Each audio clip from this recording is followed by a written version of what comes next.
તો પૂર્વ કચ્છના અંજારમાં ધોધમાર વરસાદ વરસ્યો। અંજાર અને આસપાસના ગામડાઓમાં ધોધમાર વરસાદ। અંજારના ગોકુલનગરમાં ભરાયા છે વરસાદી પાણી। પૂર્વ કચ્છના અંજારમાં પણ ધોધમાર વરસાદ વરસ્યો। અંજાર અને આસપાસના ગામડાઓ ધોધમાર વરસાદથી બાકાત નથી। ગોકુલનગરમાં વરસાદી પાણી મોટા પ્રમાણમાં ભરાઈ ચૂક્યા છે, જેના પરિણામે લોકોનું જનજીવન અસ્તવ્યસ્ત થઈ ચૂક્યું છે। હજુ પણ ભારે વરસાદની હવામાન વિભાગે કચ્છમાં આગાહી કરી છે। સવારથી જ અનેક વિસ્તારોમાં પણ વરસાદી માહોલ આજે પણ યથાવત છે।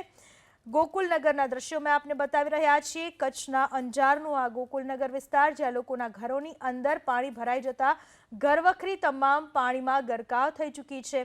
લોકોને પહેરવું શું કે જમવું શું એ પણ પ્રાથમિક જરૂરિયાતોની પણ સમસ્યા સતાવી રહી છે।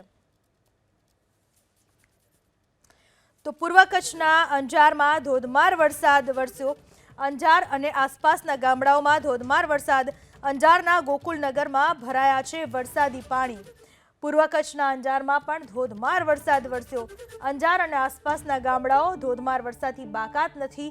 ગોકુલનગરમાં વરસાદી પાણી મોટા પ્રમાણમાં ભરાઈ ચૂક્યા છે, જેના પરિણામે લોકોનું જનજીવન અસ્તવ્યસ્ત થઈ ચૂક્યું છે। હજુ પણ ભારે વરસાદની હવામાન વિભાગે કચ્છમાં આગાહી કરી છે। સવારથી જ અનેક વિસ્તારોમાં પણ વરસાદી માહોલ આજે પણ યથાવત છે। ગોકુલનગરના દ્રશ્યો મેં આપને બતાવી રહ્યા છીએ। કચ્છના અંજારનું આ ગોકુલનગર વિસ્તાર, જ્યાં લોકોના ઘરોની અંદર પાણી ભરાઈ જતા ઘરવખરી તમામ પાણીમાં ગરકાવ થઈ ચૂકી છે। લોકોને પહેરવું શું કે જમવું શું એ પણ પ્રાથમિક જરૂરિયાતોની પણ સમસ્યા સતાવી રહી છે।